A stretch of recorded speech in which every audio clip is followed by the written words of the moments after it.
En medio de estos hechos, la ciencia realiza una hazaña cósmica, quizás la mayor de toda la historia de la ciencia. El descubrimiento de la ley de la inercia había bastado para fundar la revolución mecanicista, y he aquí que Newton, de un solo golpe, unifica la mecánica terrestre y la celeste, y ello gracias a un triunfo del método fenoménico.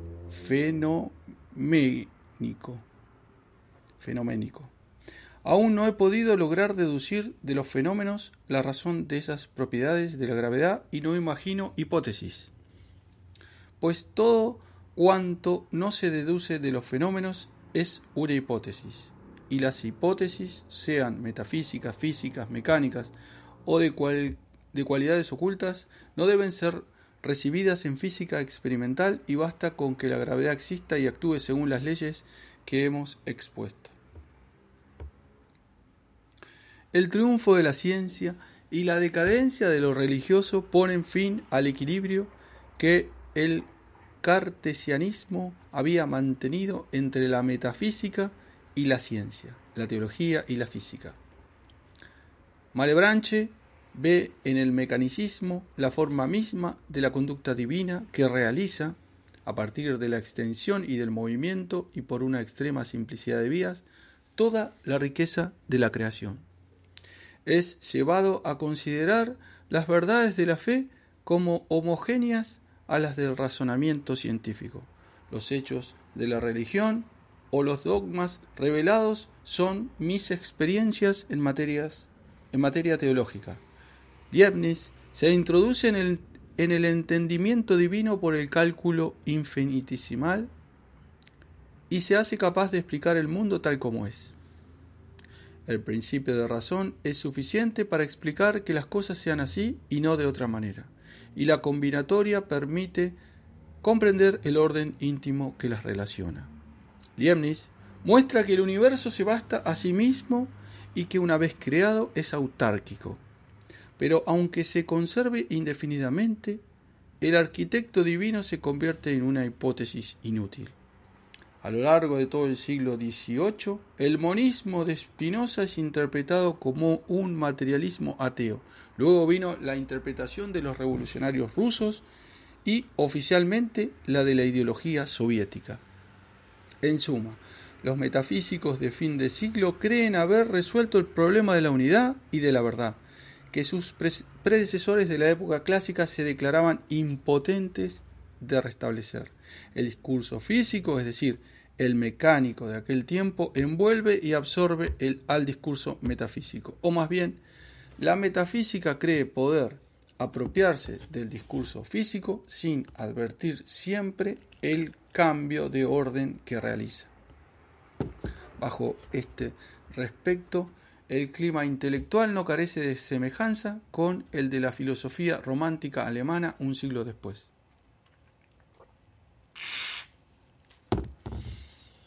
Sin embargo, falta mucho para que este saber unificado engendre a nivel inferior una ideología plenamente desarrollada. Lo que en el siglo XVIII vemos dibujarse son los materiales para una ideología y también unos tipos humanos de ideólogos. Algo falta para que la ideología frague, como se dice que fragua el cemento. Nada había que esperar del lado de Inglaterra. Las luces son Whig, ciertamente, pero después de la gloriosa revolución, el consenso social no se discute.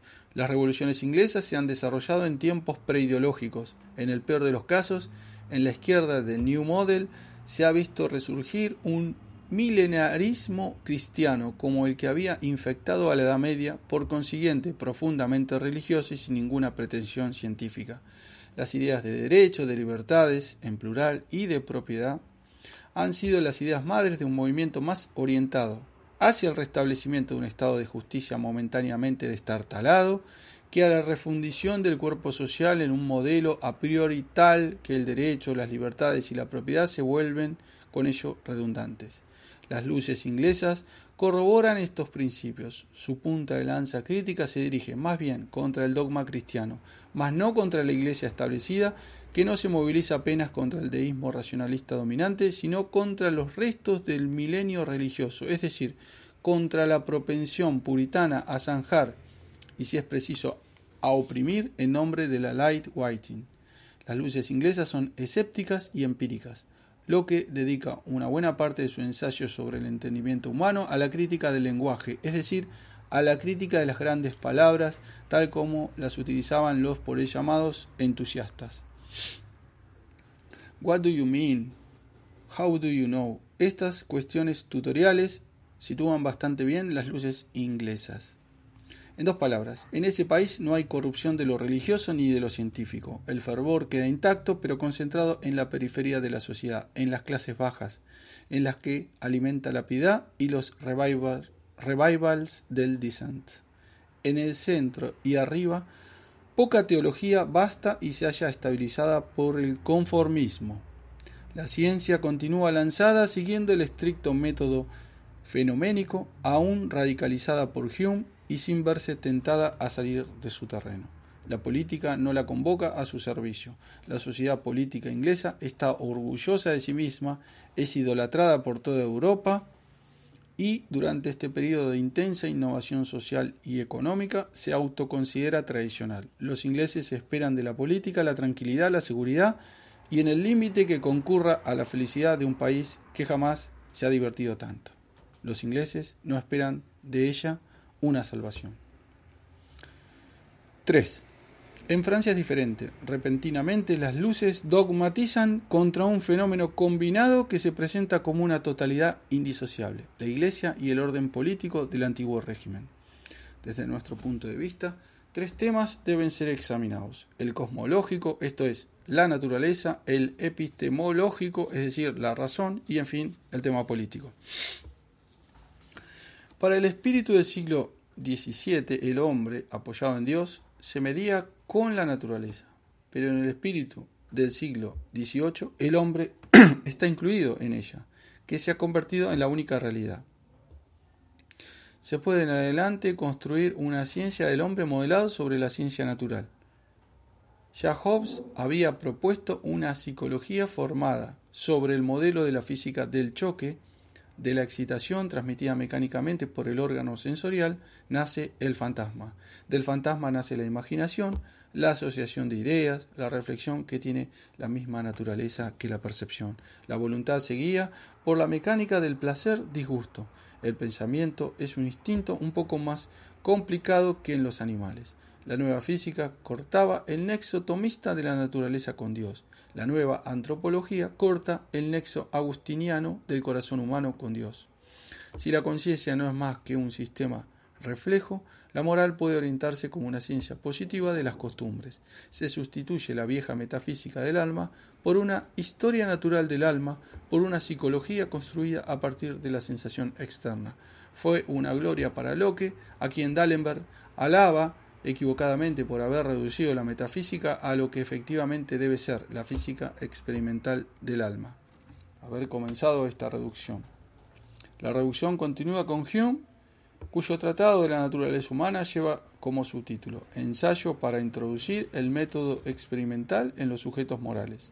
El sujeto cartesiano ha sido disuelto, no es más que un pundele, manojo de sensaciones, un revoloteo de presencias inexplicables. Las operaciones intelectuales son sensaciones transformadas, como explica Condillac. El orden mismo de nuestras ideas es tan solo un reflejo del orden biológico del que formamos parte y que se manifiesta por la necesidad, el interés, la utilidad y el deseo de nuestra conservación. Así es como renacen las ideas, por la acción misma de las necesidades que la han producido con anterioridad. Las ideas forman en la memoria torbellinos, por así decir, que se multiplican como las necesidades. Cada necesidad es un centro desde donde se comunica el movimiento hacia la circunferencia.